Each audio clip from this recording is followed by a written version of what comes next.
Hello vloggers.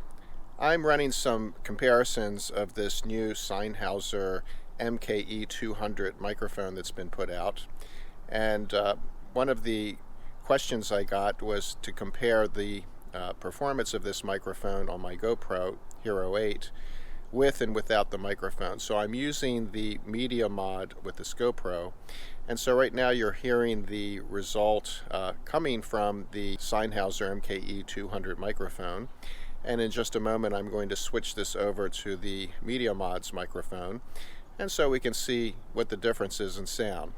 So let's go ahead and do that.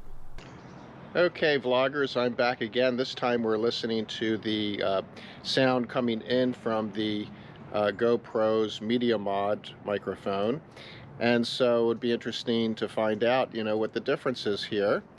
And so I'm going to post this on my YouTube channel. Let me know what you think, and I hope this video was useful and that you have a nice day. Thanks for watching.